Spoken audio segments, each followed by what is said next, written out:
7 seconds. I really want you to just sit with that number for a moment. 7 seconds.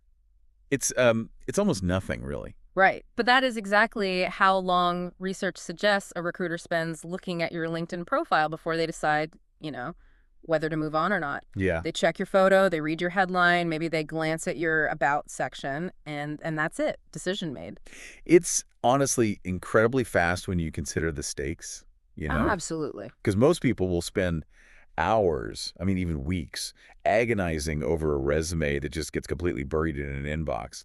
But then they spend maybe 30 stressed out seconds throwing together the public profile that actually gets seen first. And we all know that feeling, right? Like you open up the page, you stare at that blinking cursor, and Yeah. it's just, well, it's pure unfiltered dread. Oh, yeah. 100%. To capture what that feels like for you, the listener, it's kind of like you've been asked to write a 3-sentence summary of your entire professional worth.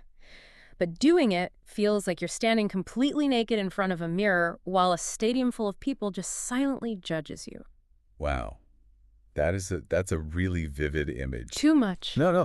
Honestly, it captures the emotional reality perfectly. If you're listening to this and you're nodding along, feeling that literal knot in your stomach just thinking about your profile, you need to know right now that you are not broken. Right. You weren't lazy. Yeah. And it is definitely not a lack of writing ability. You're just experiencing a very specific, universal psychological phenomenon. Which is exactly what makes this deep dive so crucial today. We are unpacking the hidden psychological roadblocks that basically sabotage our ability to write about ourselves online. Yes, and it's so common. It really is. So using research we've pulled together from Stanford, Cornell, the American Psychological Association, and Harvard Business School, we're going to explore why presenting ourselves professionally triggers our brain's threat response. And of course, how to actually fix it. Because, it happens entirely in the background. Right. Every single time you try to describe yourself publicly, your brain just starts running these massive, exhausting background calculations. Like what? Well, you sit down to type and suddenly you're wondering, will this sound arrogant? Or is my old boss going to see this and think I'm overstating things? Oh, I've been there. Right? Or are my peers going to think I'm falling behind? Okay, let's unpack this a bit, because logically, I'm sitting in a safe room looking at a screen, probably holding a cup of coffee. Why am I sweating? Like, what is physically happening in my nervous system when I try to write a simple summary of my own career? It comes down to something psychologists call self-presentation anxiety. And that is deeply tied to what's known as the spotlight effect. The spotlight effect. Yeah. It's our deeply human tendency to believe that other people are noticing us, evaluating us, and judging us far, far more intensely than they actually are. So we think everyone's staring, but they're not. Exactly. But the real mechanism here is evolutionary. Like, ancient human brains relied on the tribe for survival, right? Sure. So if you were judged poorly by the group and cast out, that meant literal death by starvation. Wait, okay, so social judgment historically equaled a literal death sentence. Yes. Fast forward to today, and when you sit down to write about your accomplishments online, your brain essentially runs a simulation of being watched and evaluated by your entire professional tribe. Oh, wow. And neuroscience shows that this type of social evaluation activates the exact same brain regions that handle physical threat responses. Your amygdala fires up, your cortisol spikes, and your nervous system just goes straight into fight or flight. So are you saying my brain literally cannot tell the difference between updating my job title and being chased by a bear in the woods? Oh, that's a brilliant way to put it. Basically, yes. The smoke detector is malfunctioning. That is why writing just a 2-line summary leaves you feeling disproportionately exhausted. Yeah. You are literally fighting your own biology. That explains so much, actually. I always just thought I was procrastinating. Most people do. But it's not just the malfunctioning smoke detector, is it? It's also how we perceive our own track record. I was looking at the Stanford study in our sources today, the one about impression management, and it really shifts the perspective. Oh, the Stanford research is a core piece of this puzzle. They found that people consistently underestimate how favorably others perceive their self-descriptions. Because we're too hard on ourselves. Exactly. We edit ourselves through a shockingly harsh internal lens. The lens you use to view your own achievements is heavily distorted by your memory of the struggle. Right. A recruiter just sees that you launched a successful product, but you You remember the missed deadlines, the sleepless nights, the vendor who quit halfway through. So we are our own worst critics, literally rewriting our wins to sound less impressive because we feel guilty about how messy the process actually was. Yes. And this ties directly into the findings from the American Psychological Association on the imposter phenomena. Oh, imposter syndrome. Right. The APA looked at high-achieving professionals and found that these incredibly successful people frequently attribute their success to luck or timing or other people rather than their actual competence. I see this all the time. People will say, oh, I just happened to be on the right project, or the market was just really good that year. That's exactly. What does that look like when they actually go to write their profile, though? It looks like hedged language. Instead of writing, I directed the team that delivered this result, they'll write something like, I was part of a team that helped facilitate. Ugh, yeah, I've done that. It's minimized. It's almost apologetic.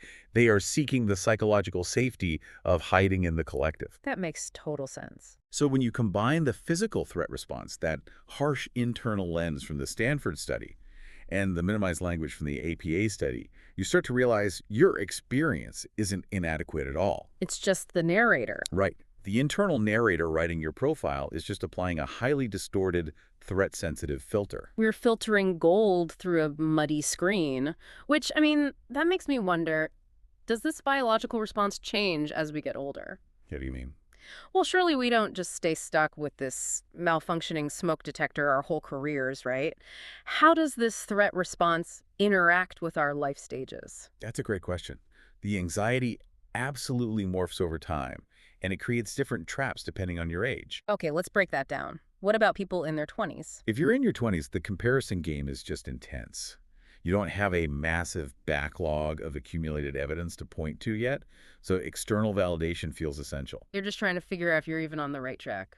Exactly. You're constantly looking at peers, and then you hit that late 20s to mid-30s window. Which honestly sounds like a complete pressure cooker in the research. It really is. It's the absolute peak of self-doubt.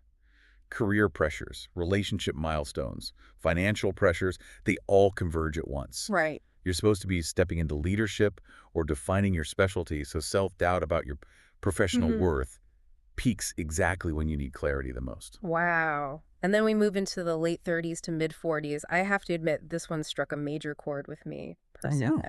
I remember when I hit 38, I looked at my profile and realized I was still heavily leaning on an award I won at 28. That is so common. And I was terrified to update my profile because it meant admitting my career had taken a completely different path than I had originally planned, you know? The research shows our professional identity really calcifies during this period.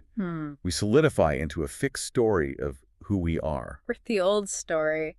So when it comes time to update a profile, it feels like a painful admission that the old story no longer fits.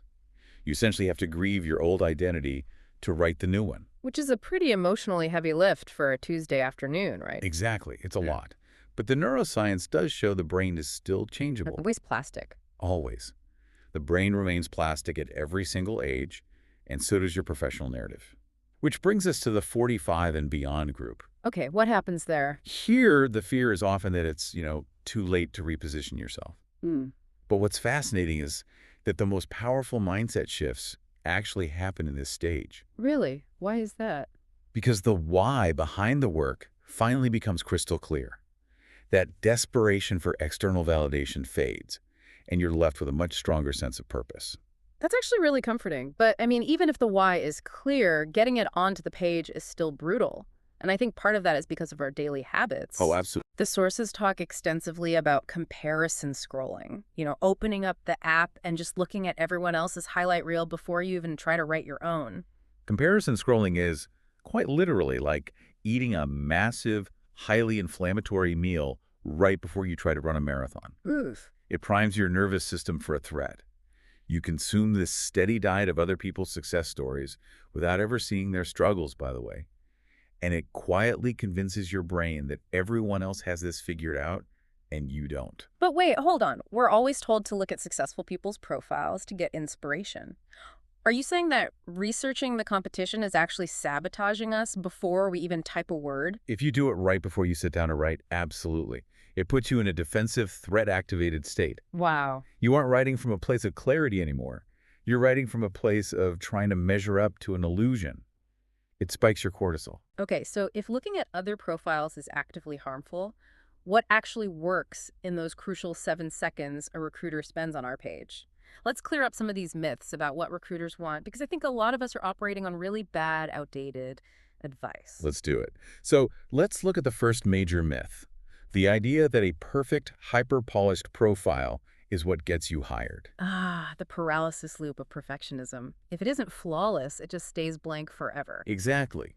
But the reality is that recruiters aren't looking for perfection. They are scanning for relevant signals and authenticity.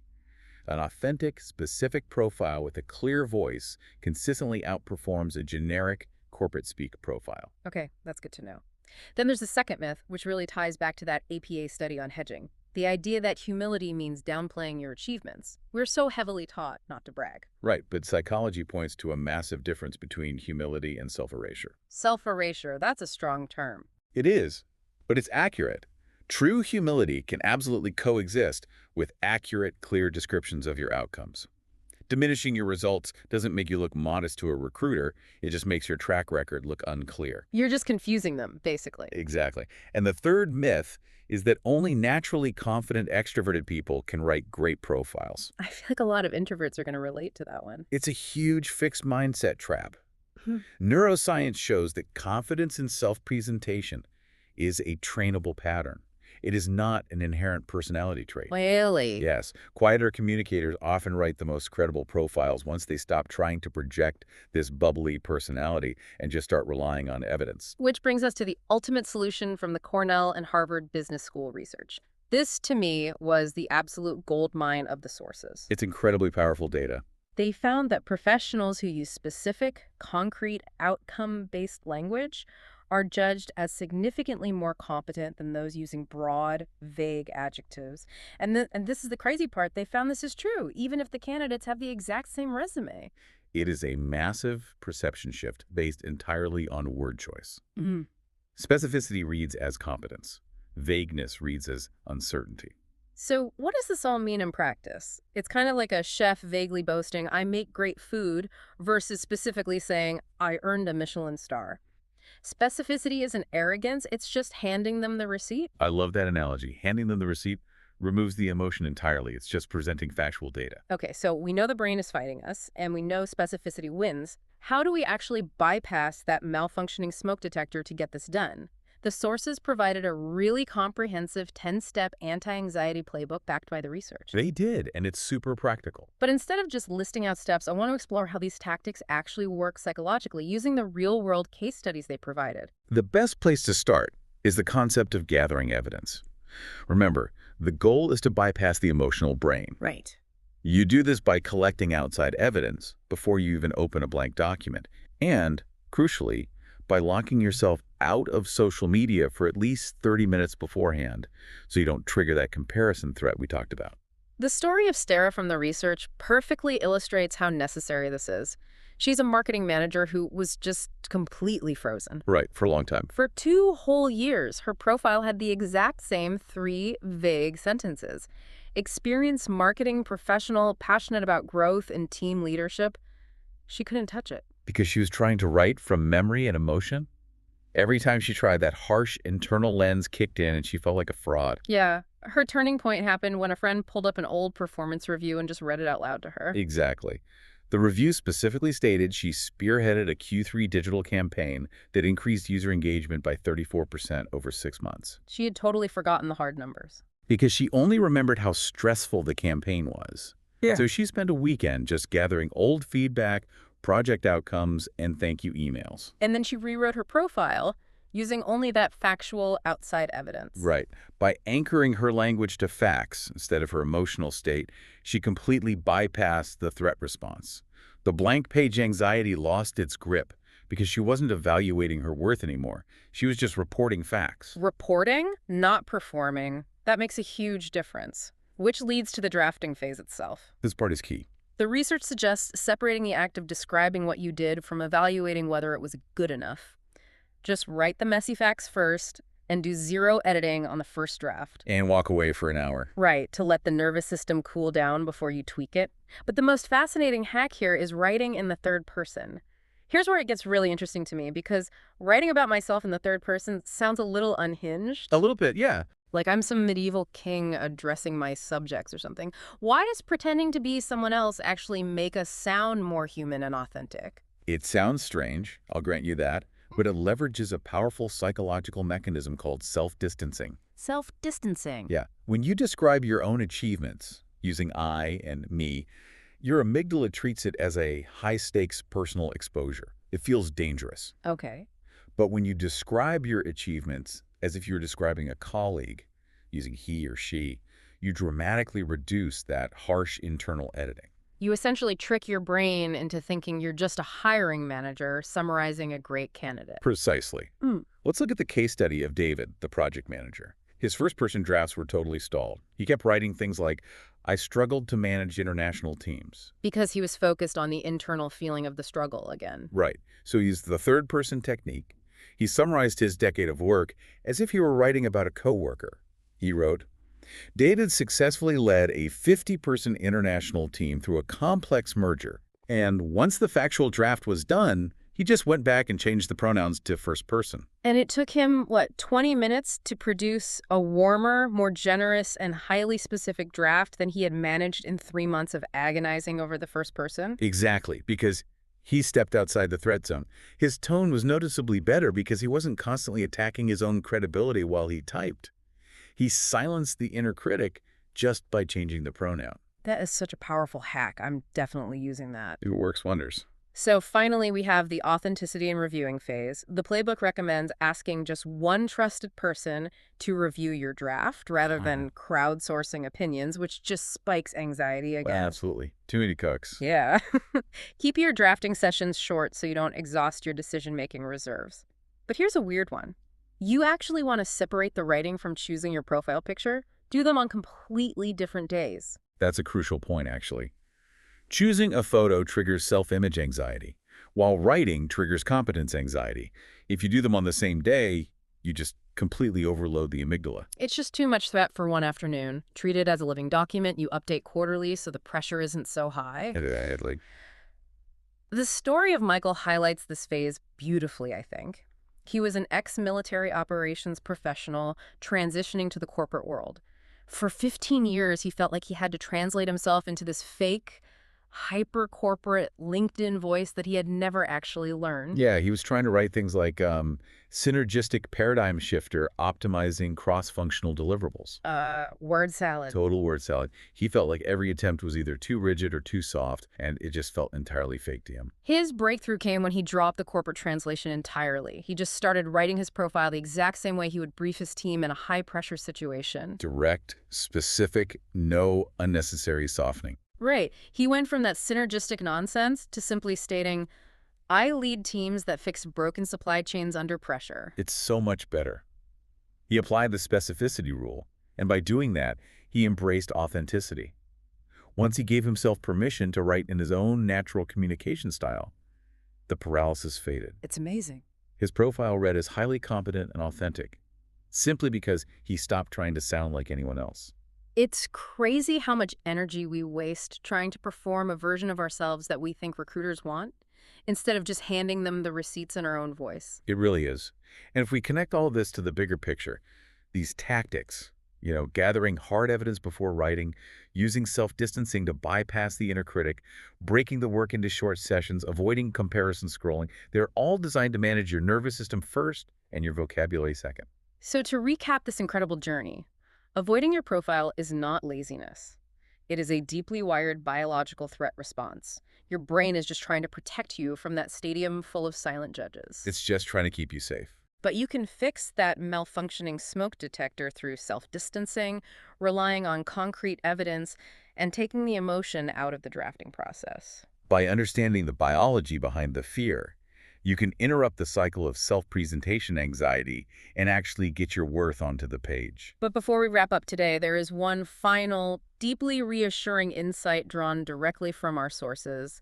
It's something for you to mull over that we haven't discussed yet, but you absolutely need to hear it. This is an important one. Let's say you do all this. You gather the evidence, you use the third-person trick, you post this beautiful, specific, receipt-filled profile, and you hear crickets. Nothing happens. Do not panic. This brings us to a fascinating concept called delayed professional visibility. Delayed professional visibility. Yes, research suggests that professional visibility often works on a significant time delay. The authentic, specific impression you create today will very likely be acted upon weeks or even months from now. Meaning the absence of an immediate response is not a failure. It's just the natural timeline of the professional ecosystem. Exactly.